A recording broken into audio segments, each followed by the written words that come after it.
Despite overnight rain, the number one sports ground was in perfect condition. New South Wales captain Greg Dyer sent the tourists into bat, and openers Ramiz Raja and Saeed Anwar immediately attacked the bowling. Whitney and Newcastle speedster Peter March were blasted all over the ground, and after 10 overs the Pakistanis were averaging more than 5 runs an over. Even New South Wales trump card Dutchie Holland, back from retirement, had problems. I think today was a good chance for me to check out how I am going, and I am getting too old for it. It's very hard out there. The good players getting a lot of runs and a fair bit of chasing around in the field, and you start to realise your age. After 50 overs, the Pakistanis had 290 runs on the board, the loss of only 4 wickets, with Ramiz scoring 74 and Ijaz Ahmed 69. Captain Imran Khan said his team needs the match practice. It's very important because we haven't had that much practice. We came here, we went straight into the one-day internationals without adequate preparation, so they are very important. The tourists had no shortage of friends in the pavilion, but out on the wicket there was no love lost. Openers Taylor and Newcastle's Greg Arms were tied down by some accurate bowling from Imran and Wasim Akram. Arms eventually went for 19 runs. Mark Waugh displayed some classy limited over batting with 57, leaving the result a cliffhanger. Peter Ryan reporting for NBN News.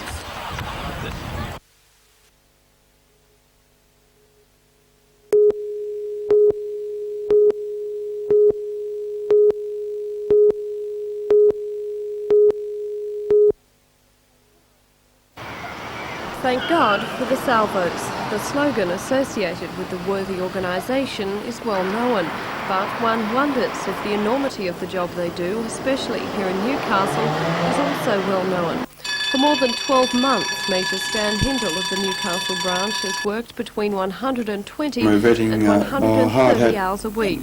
For unknown areas, particularly low areas, for head security as well as if homeless youth, family arguments, men, women and children hit by hard times and disaster. But of late, a new task has been added to his list, attending to the emotional needs of the families of the victims of road accidents. A job he can be called out on any time, and unfortunately, on my time as the director of the service, to 120 to 130 hours a week.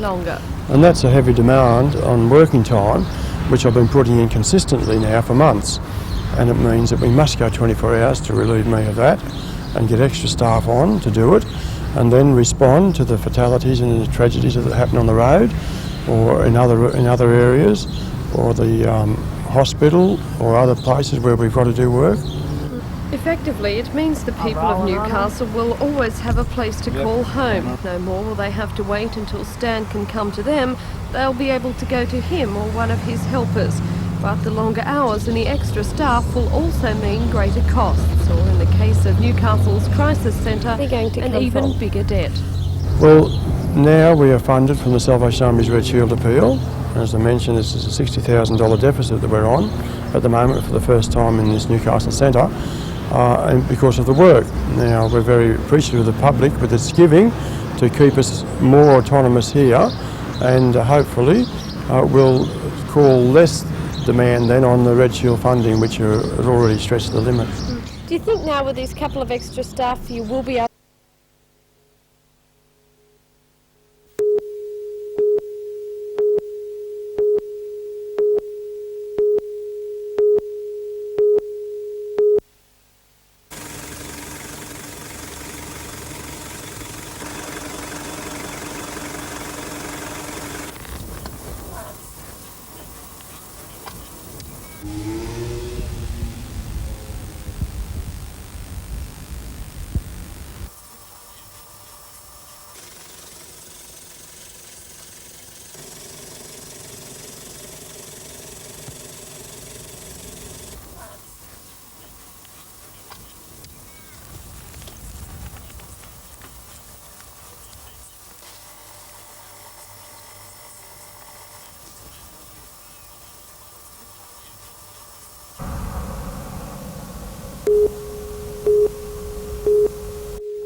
The newly formed committee of the Hunter Valley Vineyard Association is determined to preserve the area's historic beauty and status as an important wine-producing area.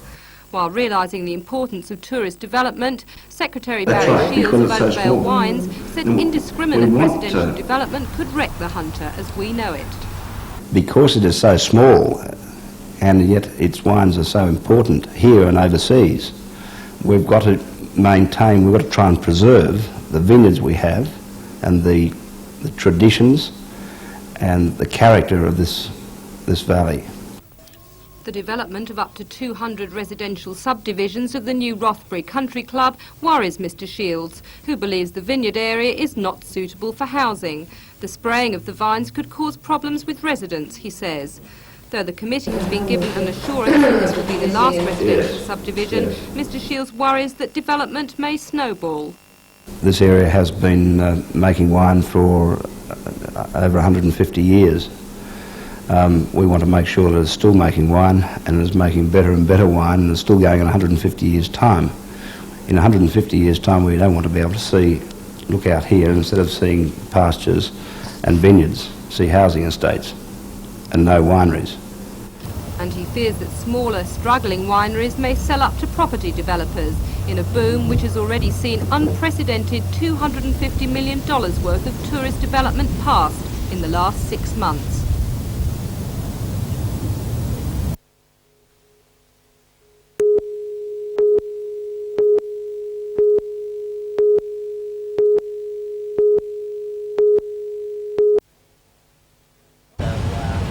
John Allen is part of that alternate faction opposing the official TWU-endorsed candidate because he fears the union is being taken to the left of trade union politics. And he says efforts were made to thwart his campaign. Made public, I find that I'm being inhibited in my job as an organiser by being denied access to certain sections of the union office, such as the amenities and union file rooms. How have you got relief from that? Well, I was forced to lodge a complaint to the union's finance committee and returning officer, who have directed that access should be granted to myself in order to carry out my job. As well, John Allen alleges the officially endorsed candidates had tried to get union funds to tour northern areas. A way that you allege could be used as electioneering. Yes, my opposition have made an approach to the finance committee to obtain expenses to visit the North Coast area in early January. I believe that that will be for electioneering purposes, where the normal trips do not occur till after the election in late February, March. John Allen says that the reason for opposing the official ticket after so many years is that many TWU members fear a move to the left. They don't want to see the union submerged as part of that great super union movement. They look on the TWU as being a moderate right-wing union and want it to stay that way.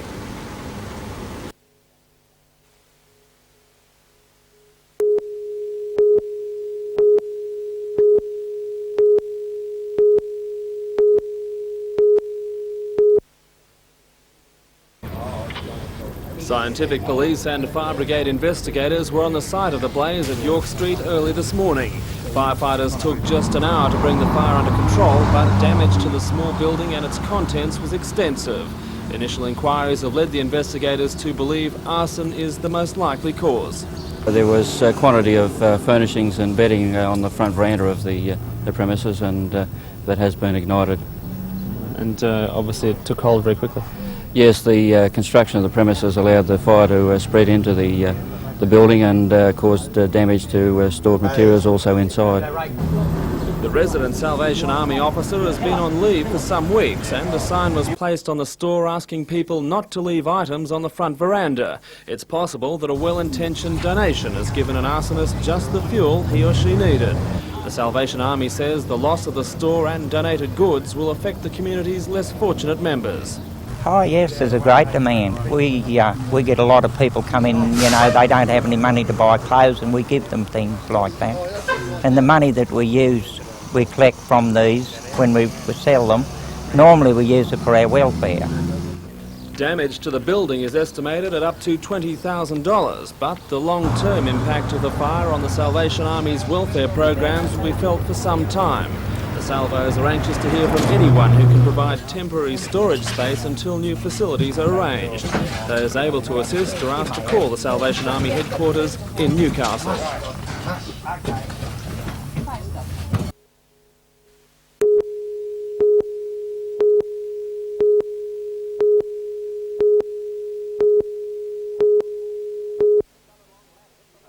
Sunalong Lass hit the lead Sunalong at Lass the had to 200 be at mark. her peak on Monday to defeat At Seas, who had won the 3 previous Carrington Stakes. Corona John Hawkins and trainer Terry Drayton. It was a great victory for the mare they call Little Sunalong. And it's not hard for Drayton to enthuse about her remarkable career. 16 wins. I think it's 5 seconds and about 3/3 or something. She's a very easy mare to train. She's a sign of a good horse, you know. Good horses train none of themselves, you know. You just got to keep and place her at the proper time and don't overwork it too hard. With these good performances behind her, she's earned a trip to Melbourne. But as with many horses north of the border, how will she handle the reverse way of going? Well, I've got the Lightning Stakes, the Oakley Plate and the Newmarket. It's in a straight 6, you know, they're coming down the straight, so I'll take her down a bit before to get her used to the track. And, you know, well, good horses generally handle the tracks. For young apprentice Scott Thurlow, Monday's win was made so much easier by Sunalong Lass. She's a great mare to ride. It's always good to get on a horse that will do whatever you ask, and she's doing it at the moment. The horses that she was amongst, you know, they were good horses, and she hasn't been up against that class 4, but she prized me and she went excellent. And will he be travelling to Melbourne for the big races? I'd like to, but it's up to Terry.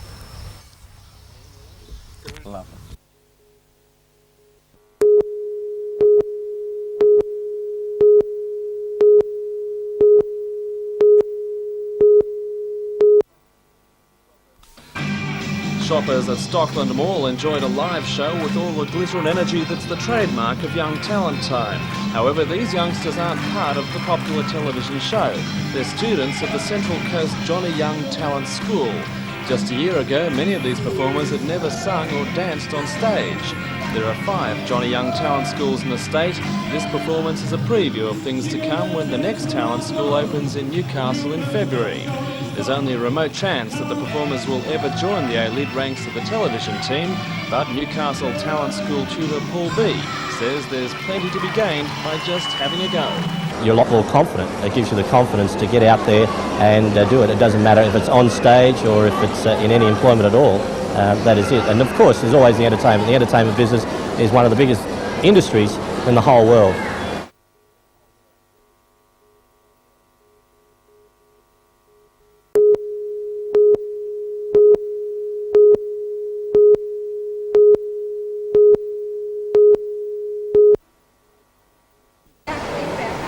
Two-times world champion Petra Daney will spend 9 days coaching about 30 skaters aged between 7 and 18 from across the state. Nowadays, Petra is rated the top coach in Ohio State, and it's quite a coup for Newcastle Skate Line to host her. Petra says our skaters have some problems and would benefit from more training and more guidance from top-rated overseas coaches. She says the effort would be rewarded. Yes, a lot, especially the younger ones. There's a bunch of them that are very interested in it and very talented. And if the young skaters need more encouragement, it's here in the performance of Petra's 13-year-old daughter, April. She's the current United States freshman girls freestyle and figure champion. This year she'll move into the big league and could even repeat her mother's rise to the top. This will be her first year skating in the senior division, which is the highest one, and she has to place first, second or third to be able to make the world team, and it's up to her. She has enough talent to do it.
Throughout the summer, points from each 7 rounds go towards the state titles. 9 classes of racing were held today, ranging from novice up to the pro modified. Safety is all important, with helmets compulsory on the machines, which can race over the water at up to 90 kilometres an hour. Today's course zigzagged its way over 400 metres, with races between 4 and 6 laps. Perfect conditions attracted 81 entries, including 15 from the Newcastle area and a record 12 female competitors. The sport doesn't come cheap, with jet skis starting in price at around $6,000, with the enthusiasts spending up to $20,000 on a highly modified racing machine. For those who couldn't stay in control of their machines, they now have a week to practice before the 5th round of the state championships to be held at Port Botany.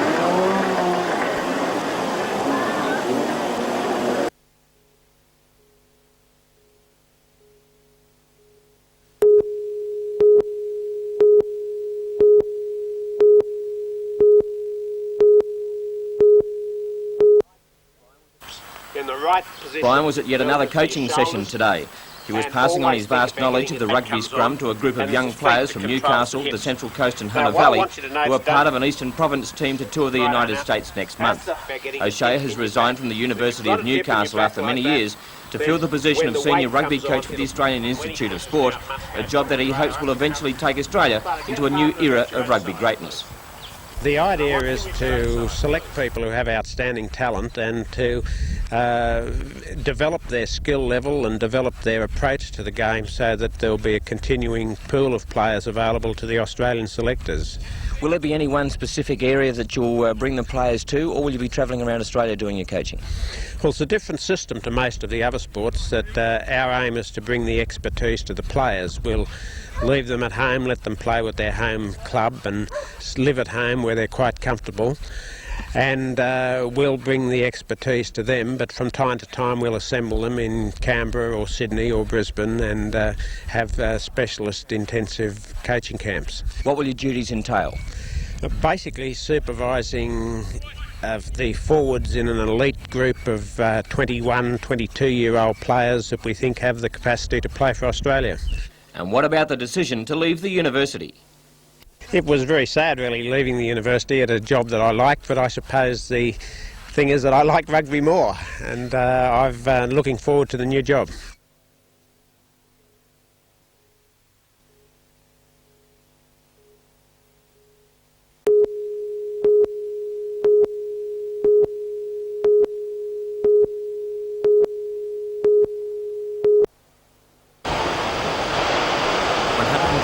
Entries surfed the 2 events of the annual Catho Surf Classic at the Graveyard. The waves pumped in at around 1.5 to 2 metres, giving the surfers plenty of selection and enthusing spectators. Trevor Anthony proved to be the Ironman of the weekend, the gutsy win in the JD Mongrel Marathon, a novel event of pie eating and beer drinking. But it was a hometown victory in the Open Catho Classic when Justin Lee powered his way to the title. The finally outsurfed 9 Mile Club member Chris McInerney, who was second, with fellow Catho Club mate Glenn Valère third. Lee surfed impressively all weekend and was a worthy winner of the Open Catho Classic. In the over 28 division, Tony Solaris, who only last weekend saved a man from drowning, continued yesterday's good form and won the title from Stacey Wilshire of Catho and John Lesky of the same club.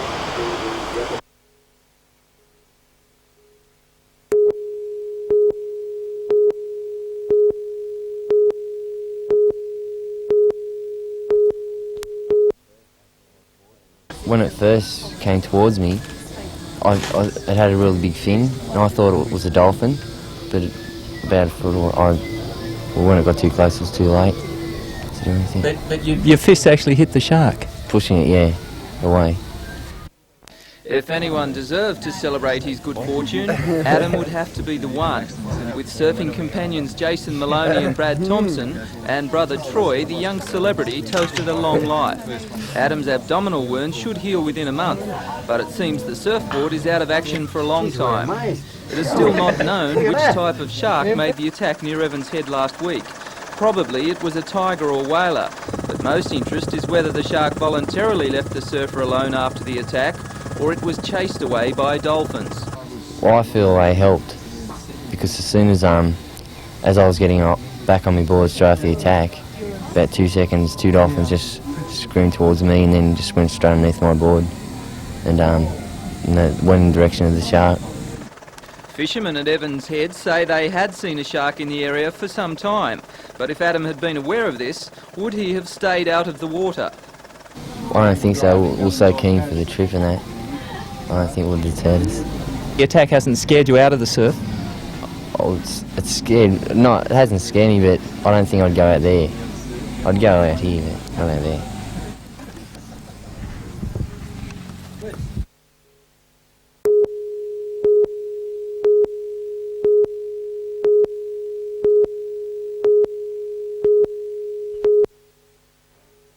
He saw the flag Former wave. Australian champion Gary Rush set the scene for a night of fast racing with a top qualifying lap of 13.781 seconds. But current national champ George Tatnell stole the show with 2 consecutive record-breaking kick wins, setting an 8-lap record of just over 1 minute 49 seconds. The main event was brought to an abrupt halt when Queensland champion Bob Kelly flipped his car coming out of turn 2, crashing heavily into the concrete wall. At the restart, the front pair of Brett Lacey and George Tatnell caused a sensational 10-car pile-up just 20 metres from the starting line. They touched together. Lacey climbed over the top of Tatnell and we have a traffic jam. The race was delayed 30 minutes before it was third time lucky for a start in the main event. So Tatnell will take out the race. The current Australian champion George Tatnell is first. Second place goes to Gary Rush. Third is Max Dumsney. Fourth place.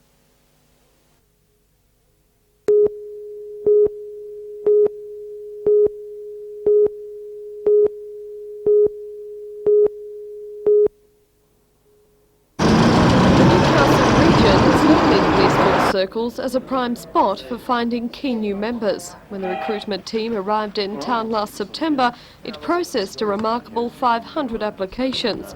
Naturally, final intake figures aren't quite as high, generally only about 1/3 of the grade. Due to career in the force is open to a wide range of people. The age limit extends from 18 and 3 months to 34, and applicants can have either their HSC with a pass of 280 or better, or their school certificate with a grade 3 in English and a TAFE certificate or a certified trade. And contrary to popular belief, Constable Kim Jones of the recruitment branch says the police officer of today doesn't to get into have the police to be force. big and No, burly. definitely not. The height restriction was abolished 2 years ago.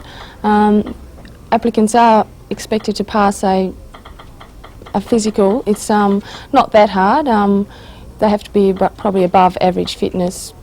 They're expected to do a 2.5 kilometre run in 13 minutes and also an obstacle course which has to be completed within a certain time. The team will be processing applications from next Monday to Friday from 8 a.m. to 4 p.m. And those interested are asked to call into the police station and pick up an application and medical form to be filled out before they arrive. The team can then rate applications and assess how likely people are to make the grade. And according to Constable Jones, with the HSC results just out, the recruitment team is sure to be busy.